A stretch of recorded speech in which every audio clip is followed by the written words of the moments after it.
Hey everybody, I hope you're doing well. Today, the day you're watching this video, is Tuesday, May 5th, and we'll start with a couple things. First thing we'll start with is prayer requests, just because we haven't gotten to do many of those in a while. So I do have the prayer requests pulled up here. It looks like we maybe only have one new one. So I'll pray for that, and anything else, continue to please update here. So if you'll bow your heads with me. Lord, thank you so much for this day. Thank you for the warm weather this past weekend. Thank you for what is starting to feel like summer, Lord, giving us some hope and some light at the end of this tunnel. We are prayerful that Governor Cooper will allow us to move to phase 1 sometime this week, Lord. It sounds like we could be notified as early as today, Tuesday. So we pray that we can move forward with the coronavirus while keeping everyone healthy very soon. Specifically, Lord, today we'd also like to pray for the student whose great-grandmother is ill. We certainly pray for her comfort. We also pray for the student's grandparents who are unable to visit her right now, unfortunately. And so we pray that you heal her and that hopefully you allow them to see her very soon. Additionally, Lord, I lift up any prayer requests that are not on the prayer request page. I pray for continued perseverance and endurance for the students to finish this quarter strong when we are still at home. God, I just pray that they continue to learn and give their best effort. And so, Lord, as we come towards the end of the school year, God, I just thank you for all these students. I thank you for the opportunity to know them and be with them and recognize what a privilege it is to be in school. So I pray we don't take that for granted next year, Lord. And if there's anything else, God, again, please hear the students' prayers. It's in your name we pray. Amen. Okay. Sorry, I couldn't decide if I wanted to pray for anything else. So those are the prayer requests for today. Again, please continue to update that. If you have other prayer requests, I want to make sure I'm praying for you. The second thing on the daily agendas is, of course, the fun things, which it looks like you guys have kind of given up on, which makes me sad. But I sort of kind of get it, honestly, not going to lie. Because I think I'm with a lot of you. I'm ready for the quarantine to be over. I'm ready for all of this to be over and life to resume. So it's okay. I get it. If you want to update it, though, I'd love it. But anyways, moving on to number 3 on the daily agendas for today. So number 3 is you watching this video where I'm going to analyze the last several chapters of book 2. And so that's what we're going to start with. So if you will open your books, please we're going to start with chapter 16. That's the last chapter I haven't really covered in these videos.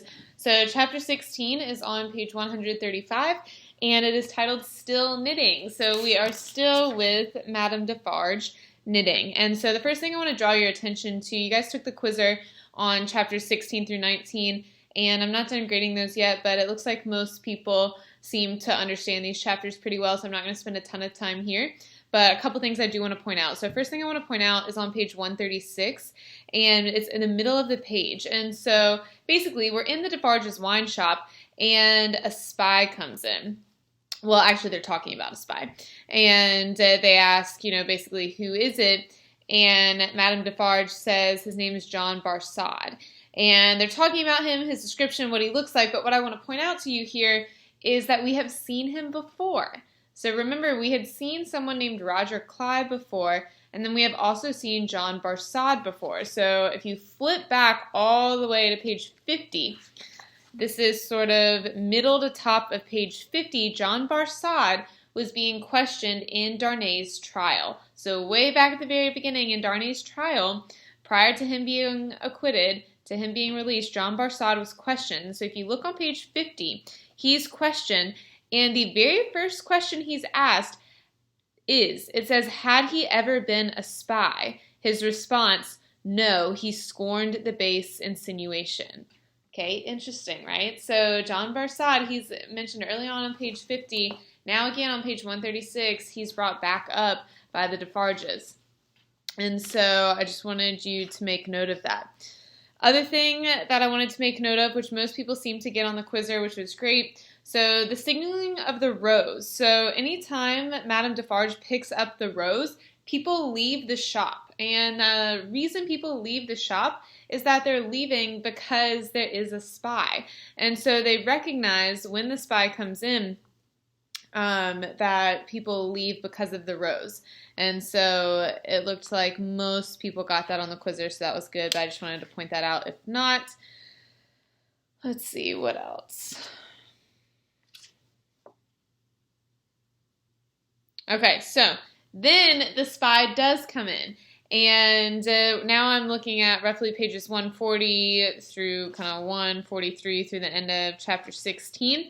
And we find out a lot of information here from the spy. The spy claims to know Dr. Manette and Lucy. This is on page 144.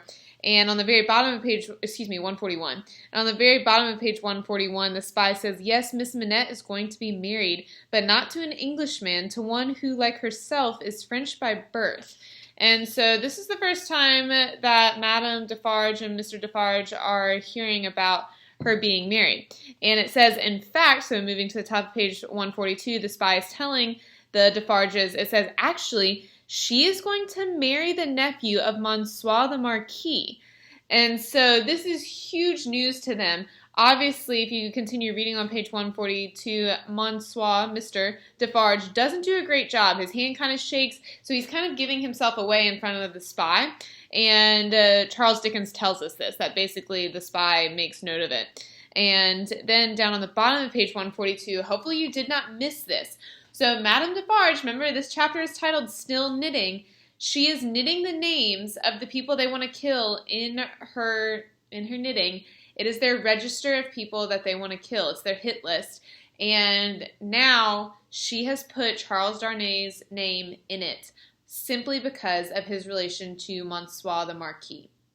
And so when Defarge realizes what's happening, he says, in the middle of page 142, he says, I hope for her sake, meaning Lucy, I hope for Lucy's sake, Destiny will keep her husband out of France. So Defarge feels bad. Defarge is worried, and so he says, I hope they'll stay out of France. Madame Defarge, on the other hand, note this shows a lot about her character.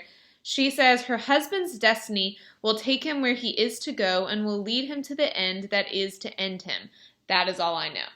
And so Madame Defarge has a much different perspective. She's basically like, it is what it is, right? He made his own bed. If he winds up dead, well, we can't help him. And so just keep that in mind. This is sort of Madame Defarge's perspective. She's very blunt, definitely has her own opinion about things. And then moving forward to chapter 17, we learn that Lucy's going to be married tomorrow, and we see the conversation between Lucy and Dr. Manette. And as far as we can tell, he seems happy, right? He wants her to be happy. We don't get any sign of any major frustration or anything leading up to it. Then chapter 18, we hit the wedding day. So the marriage day, it was happy, it was lovely. And, but prior to that, right before, she's actually married, page 149, Dr. Manette comes out of a room with Charles Darnay, and we get a description. This is on top of 149, and it says that Dr. Manette was so deadly pale, which had not been the case when they went in together, that no vestige of color was to be seen in his face. And so remember, right? Remember what we talked about earlier. So Dr. Manette told Charles Darnay early on when Darnay first expressed his love for Lucy to Dr. Manette, he said, I want to tell you my real name. Dr. Manette said no, only on the morning of the wedding if you get married to her. And so we are to assume that now Darnay has told Dr. Manette his real name, which of course we know is in relation to Monsieur the Marquis. So for whatever reason, this causes Dr. Manette to go into an absolute panic. So he holds it together for Lucy's wedding. It says they're happily married, they leave, they go off, right? But what happens, and all of you got this on your Quizzer, Dr. Manette starts making shoes again. So for 9 days straight, he starts making shoes with greater determination than ever before, is what Dickens says. And so they don't know what to do, right? Miss Pross, Mr. Lorry, they have no idea what to do with him working on these shoes. They're really concerned Lucy's not there to bring him back to life, right? To bring him back to the person they believe him to be. So he works on these shoes for 9 days, and they are incredibly worried. Then, moving on to chapter 19. So, after 9 days, Dr. Manette seems to sort of return to normal. And so much so that Mr. Lorry broaches the topic with him of a anonymous third party character where Mr. Lorry says, hey, doctor, I need your professional opinion, right? So in chapter 19, he's essentially talking about Dr. Manette without actually having to talk about the situation. So that he poses this entirely perhaps fictional, theoretical story about someone who had a relapse and what would you do, how would you treat it.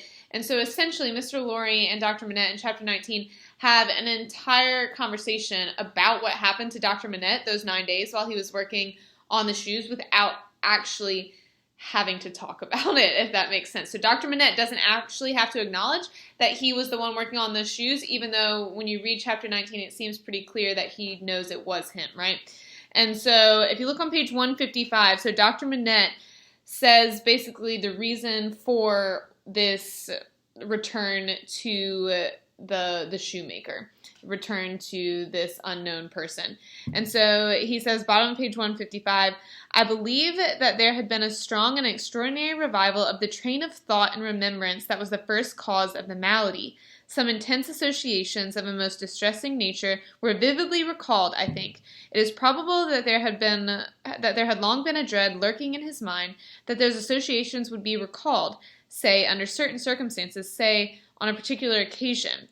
And so essentially what Dr. Manette is telling us here is that something triggered him, right? And again, he's not necessarily talking about himself. This is all theoretical. But if someone were to have a relapse the way that Mr. Lorry is saying someone did, i.e. Mr. Lorry is saying Dr. Manette had this relapse, why would it happen?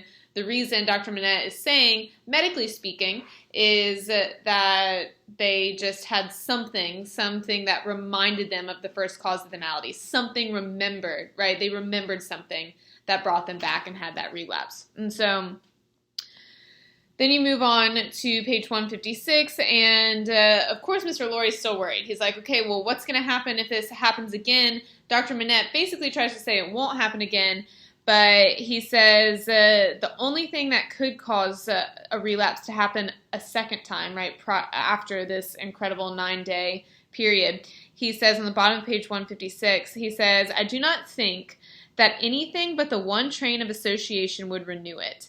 And so he's saying basically something extraordinary would have to happen for this relapse to occur again.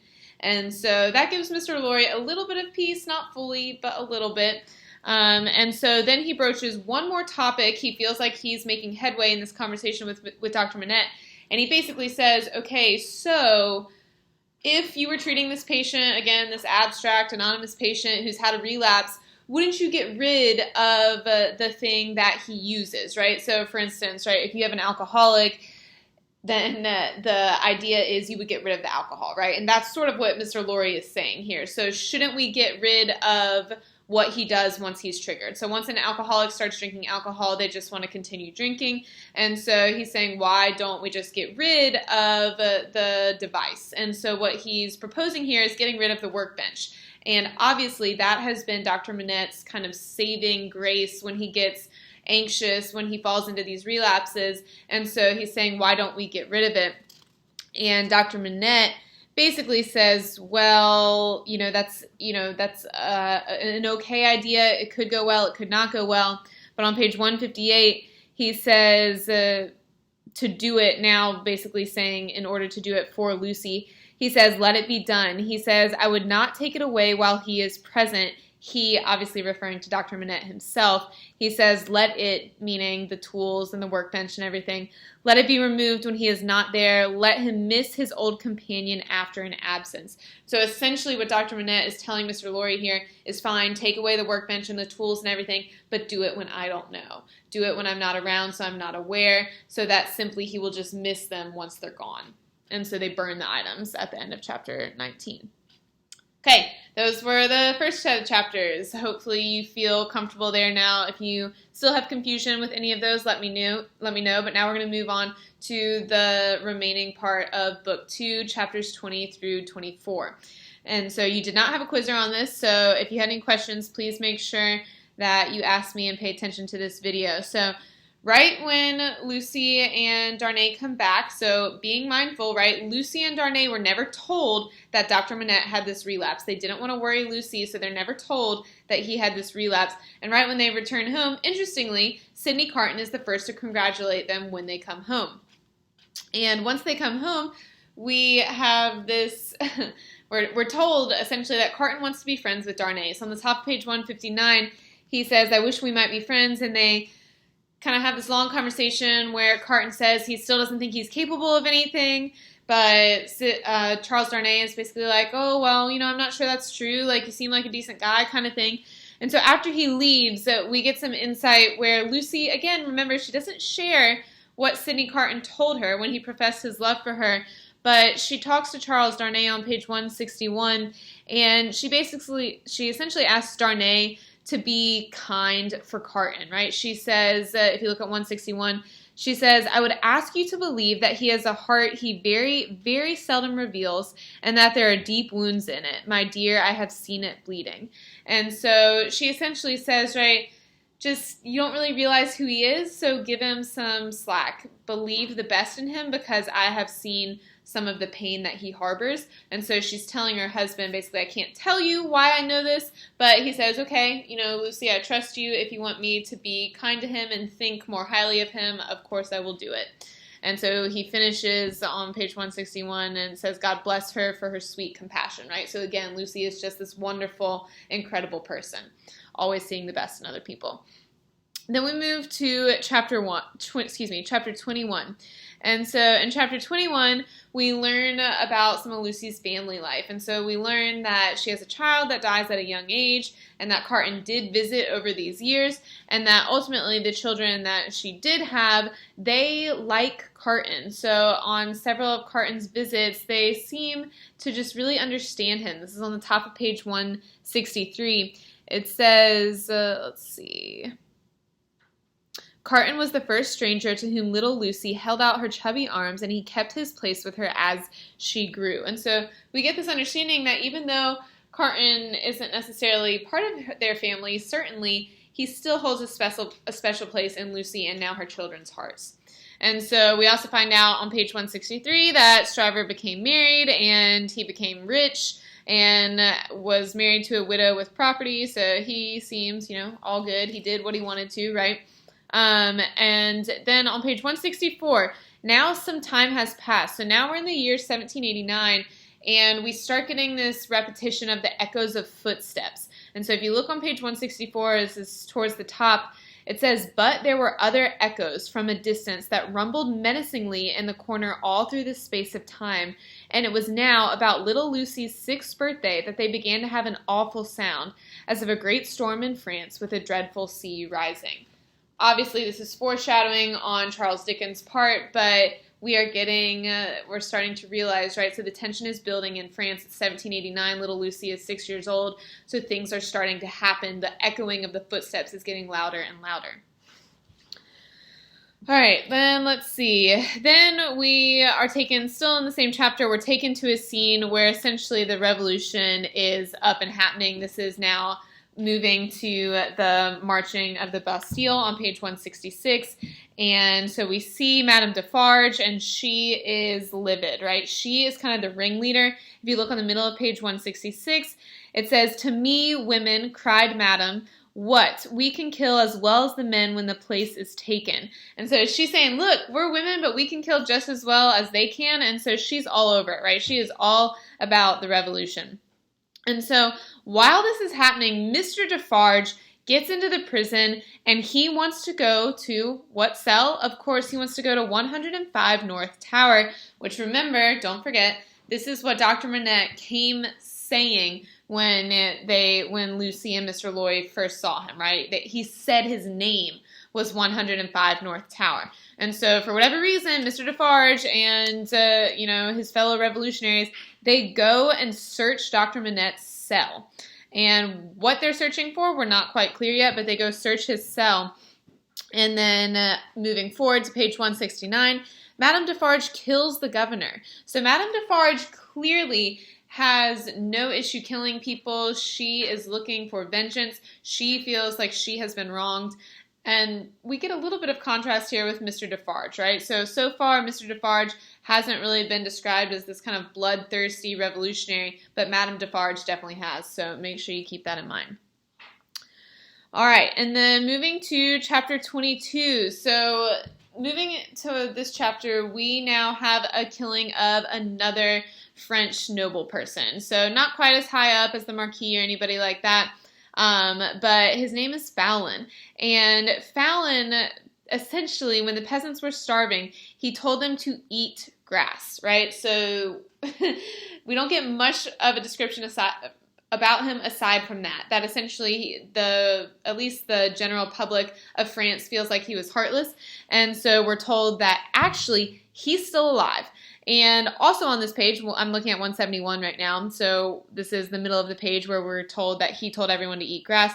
We're also introduced to a new character. We don't get a name other than a title. So we have a new character who's a woman, and she is referred to as the Vengeance. She is essentially Madame Defarge's right-hand woman. She is, if Madame Defarge is bloodthirsty, the Vengeance is the next level, hence her title.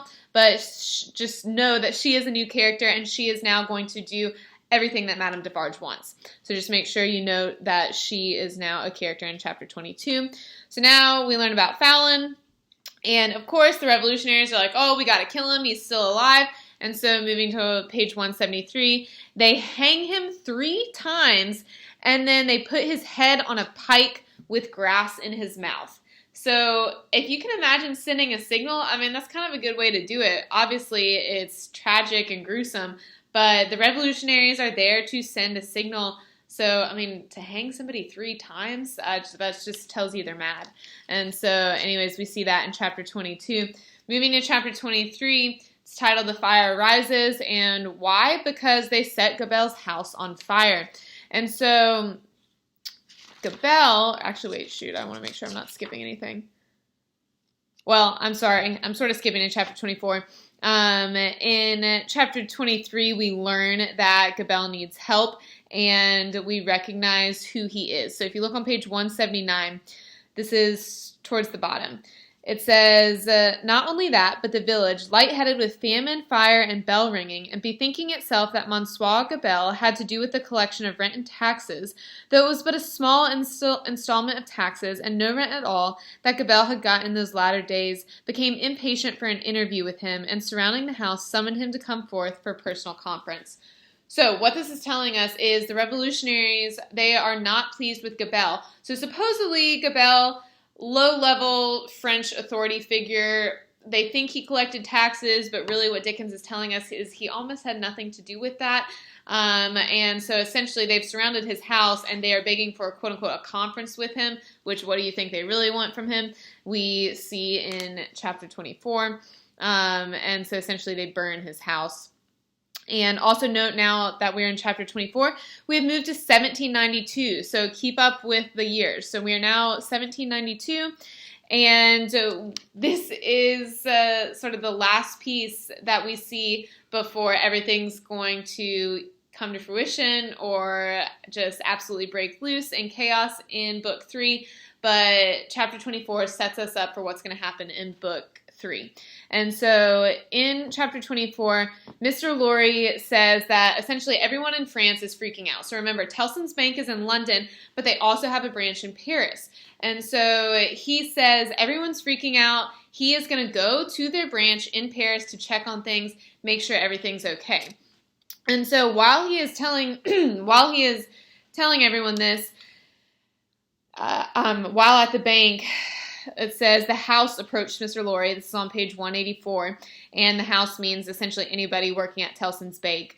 But they approached him, and they laid down a letter, and this is on the top of page 184, and the letter is addressed. It says, very pressing, to Monsieur heretofore the Marquis Saint Evremond of France, confided to the cares of messengers Tellson and Co., bankers, London, England. And so essentially, Mr. Lorry receives this letter in his face that says it is to the successor of the Marquis, and the house says, who is this? I have no idea. We need to give it to this person. Mr. Lorry says, I don't know either. and they say, well, we believe it to be his nephew. And they essentially start talking crap about the nephew of the Marquis, which interesting, right? It seems like that would be a good thing. Supposedly the nephew leaves his post, but the way they're talking about it on 184 and 185, they say it's not such a good thing. And Stryver he kind of goes off on page 185. He's sort of, what is your term for it? Roasting, dissing. He is basically saying that the successor of the Marquis doesn't know what he's doing and he's not a real man, that kind of thing. But while all this is going on, Darnay, of course, is having to keep his composure, knowing that he is the person they're speaking poorly of. And so he says, you know what? He says, actually, I know that person. And he says he will give the letter to the Marquis's nephew. Obviously, he's going to take it for himself and read it since he is the Marquis's nephew. Moving to page 186. So page 186, we actually read the letter. And so in this letter, Gabelle, who we had just been talking about previously, he writes to the nephew. He doesn't realize it's Charles Darnay, but he writes to the nephew of the Marquis and basically says, please help me. I really haven't done anything wrong. I've tried to do the bare minimum of my job, because he recognizes that the poor people are suffering. And so Darnay, after reading this letter, he feels terrible. So on the bottom of page 166, it says, the latent uneasiness in Darnay's mind was roused to vigorous life by this letter. The peril of an old servant, and a good one, whose only crime was fidelity to himself and his family, stared him so reproachfully in the face that as he walked to and fro in the temple, considering what to do, he almost hid his face from the passers-by. So what this is telling us, couple things. So first, Gabelle was a good and noble servant to the Marquis's family. So somehow or another, Darnay remembers him, and he says, oh my gosh, this is terrible, right? He was a good person. And so he says his only crime, right? The only thing Gabelle did bad was that he fulfilled his job, right? He fulfilled his job. He didn't actually do anything negative. He just was doing what he was supposed to. And so Darnay feels so bad that he left his post, and now his old friend, perhaps maybe you could go as far to say friend, but his old servant is now suffering. And so he feels conflicted. And so on page 187, this is where we get a huge turning point. Darnay decides he has to go to Paris. And so the line specifically that tells us this is towards the middle bottom of 187. It says, this favored the desperate resolution Charles Darnay had begun to make, that he would go to Paris. Obviously, that doesn't seem like a good idea, right? Paris is in chaos. Yet Darnay says he's going to leave his wife and children and go to Paris to see if he can help Gabelle. Obviously, some respect I think we should give him some respect, right? Because he is now trying to take charge of the responsibility he had, but at the same time, he's leaving his family. And so because of that, on page 189, the last thing I'll say here, so he writes 2 goodbye letters. He writes a goodbye letter to Lucy, and then he also writes one to Dr. Manette, and then he leaves. And that is the end of book 2. So, lot there. Again, sorry this is a little bit of a longer video, but hopefully that helped explain everything towards the end of book 2. So if you still have questions, please feel free to email me, but I wanted to try and touch on all the major things and some of the important lines. So that's it for my analysis. The last thing in this video is I'm going to tell you about what you're doing on Thursday. So if you look at the daily agendas for today, so this is A under number 3. It says you will have a small test on book the second on Thursday. And this is going to be a written test, and I'm of course expecting you to use textual evidence. So essentially it will be a pie paragraph, but it will go in the test category. And so I'm going to pose a question on Thursday on the daily agendas, and I'm going to ask you to address it in pie format. And so that means it will be in MLA format. You'll turn it in to turnitin.com by midnight on Thursday, and it will go in the test category, same as the book the first quiz. A couple people emailed me. If you notice, the book the first quiz went in the test category. And so just to explain it to everybody here, essentially you should think of the categories: tests as large assessments, quiz as medium assessments, classwork as kind of small minor assessments.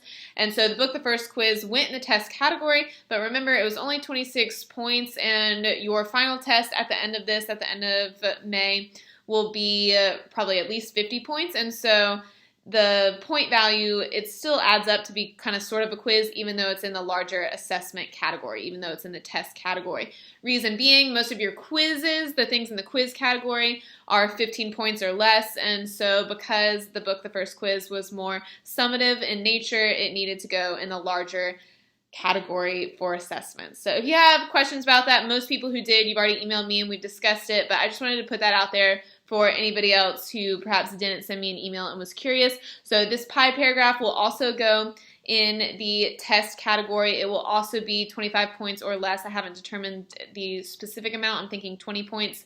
And so it'll be comparable to the weight of the book, The First Quiz. And then again, at the end of A Tale of Two Cities, you'll have a bigger test that will basically be double what this pie paragraph is worth. But it's going to be covering book the second, so you should now have a solid understanding of book the second and be prepared to write this pie paragraph on Thursday. So that's that. And then very last thing for today is to read book 3, chapters 1 through 4. Just read them. I'm not going to give you a quizzer or anything on them on Thursday, but go ahead and start reading and then be prepared to write about book the second on Thursday, May 7th for a smaller test grade, a smaller large assessment grade. All right, that is it. That was a long video. I'm sorry, but hopefully it was helpful. Again, if you have questions, email me, and just know how much I miss you. I really do wish we were still together, so I'm thinking about you and praying about you daily. All right, I'll talk to you guys later. Thanks.